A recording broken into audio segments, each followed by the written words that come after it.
Slink and calendar queue algorithm. For the typical event-driven day system, simulation events waiting for processing are buffered in a queue and sorted according to their simulation time or timestamp. A simple and natural choice is to introduce a linear list to manage the queue of event. The number and distribution of events in the time domain hence dominate the performance of queue management. Such performance depends on not only simulation complexity, but also the implementation of a simulator. In order to make the issue tractable, the following analyses are developed on the widely used network simulators Link. The hierarchical structure of main classes of Slink in UML schema. Aiming at network simulating at packet level, Slink has been developed as a platform consisting of a comprehensive network elements by the object-oriented programming method. 4 classes of fundamental objects, named node, link, agent, and application, are modeled for packets transporting, generating and terminating. While, functionalities such as configuration helping, routes computing, experiment managing and so on, are put into a global container class and named after simulator. Unlike agent and application, both node and link are compound classes which consist of some other elemental objects. For example, a simplest node contains 2 routing objects, one for addressing/routing at network layer and the other for multiplexing/demultiplexing at transport layer, both derived from the same parent class classifier. The physical link is modeled by link, which consists in series of 3 objects, queue, link delay, and till checker. The elemental classes including agent, queue, link delay, and till checker are all derived from the parent class connector.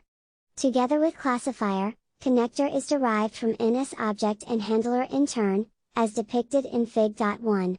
In the class NSObject, 2 abstract functions named RECV and SEND are defined for simulating packet receiving and sending, respectively. The class handler encapsulates a function named handle for specific event handling. These functions are overridden in the derived classes for different purposes. For instance, the implementation of RECV in classifier, classifier:RECV, is to forward the received packet to the next object predefined by simulator according to routing logics. Details of the implementation mechanism of Slink can be referred to. During network simulating, a packet handling causes usually one or more elemental objects to change their state. In most cases, the change results in at least one new event which relates to another function handler:handle of the next specified object. This event-driven invocation is managed systematically by a global sole object of scheduler, which is instantiated and kept by another global object of simulator. The derived classes based on the scheduler include list scheduler, which implements the linear list algorithm, and calendar scheduler, which implements CQ and DCQ. The event generation and consumption can be illustrated by tracing a packet transportation along a simulation link. As it can be imaged, the end of packet transferring at a output port of node will trigger a next serving event which will be sent back to the output queue, i.e. queue, in the future time of simulation. While time delay due to propagation through the link delay will create a packet arriving event which will be forwarded the input interface, i.e. till checker, of the next node later. These 2 kinds of events lead to invocations of the class queue and till checker are buffered into the event queue of scheduler, as showed in Fig.2. The configuration node and link of Slink and typical events written in italic. Packet generating is controlled by the object application, which has been developed and divided into 2 types which represent the stochastic generator and application simulator, respectively. The former creates an event that will trigger packet generating of application recursively. The latter generates packet according to the mechanism of the simulated application. The following discussion will focus on the former for simplicity. As mentioned above, there are 3 types of events in Slink, including packet generating, timer and add event. Packet is used to model packets transmission, timer to build protocol state machine and packets generator, and add event to control computation. Application and its derivations are designed to generate a flow of packets, where one or more timers is/are used to trigger the generation in a recursive manner. Queue and link delay are designed for packet forwarding and transmitting through a link connecting a pair of neighbor nodes, respectively. 2 timers are generated when a link delay handles a received packet, one for triggering packet receiving at the next node later on, the other for calling queue back when the link delay is available for transmitting next packet buffered in the queue. Hopping of a packet along a link, hence, induce two consequential events. Let HIT notes the number of hops or links over an end-to-end path indexed by k. The number, represented by gk, of packets are generated by the corresponding application during one-way delay, OWD, of the path. The total number of applications instances, n, is assumed as the same as the number of paths. Then, in the context of link, one packet-typed event induces two timer-typed events if the packet does not drop during forwarding and transmitting. Therefore, the number of pending events is as follows. Where k is also the index of applications of concurrent traffic flows. For a network with 100 nodes and a full mesh-type traffic pattern, n equals 9900.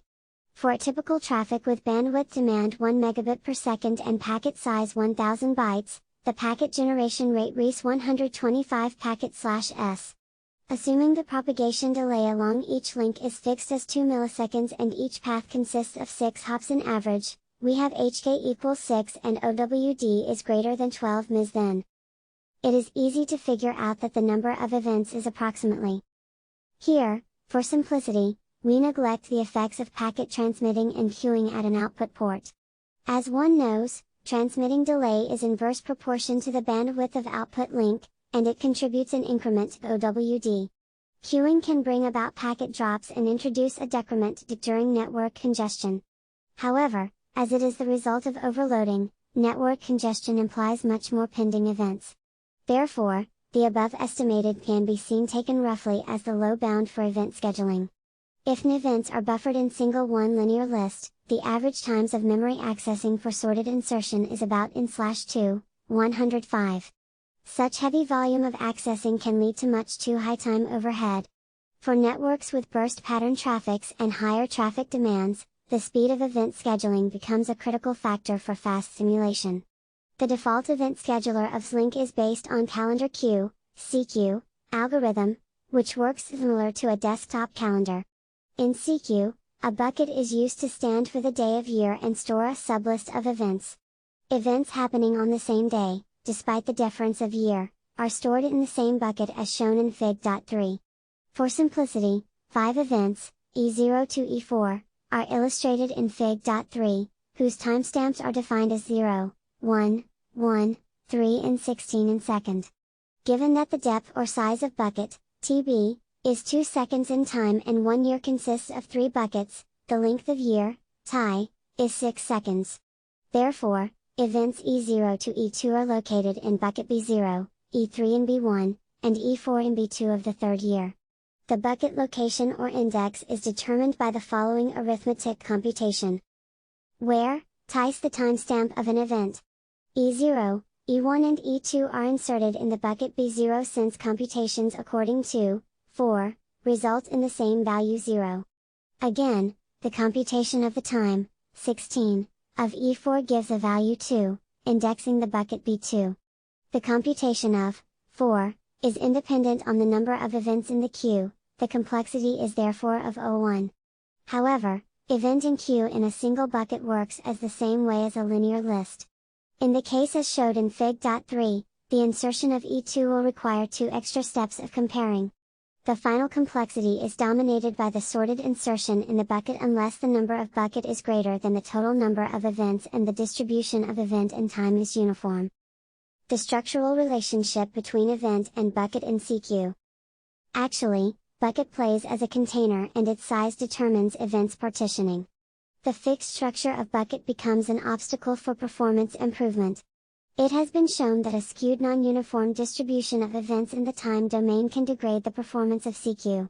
Since then, several improved scheduling algorithms have been proposed to solve the problem of adaptability to the distribution. In addition to the structure of bucket, there are 2 issues that CQ and the related improved algorithms cannot cope with readily. One is concurrent events insertion and the other is the earliest event fetching. The former can be seen from the insertion of E2 after E1 as shown in Fig.3. Although they have equal timestamp, logically E2 occurs later than E1 and one more comparison is needed to insert E2. If the number of concurrent events is huge, say 9900 as cited in 3, a large number of comparisons are needed. The latter can be illustrated via E4's fetching. After E3 departing, a CQ scheduler will carry out 6 times of bucket access across 2 years, then reach E4.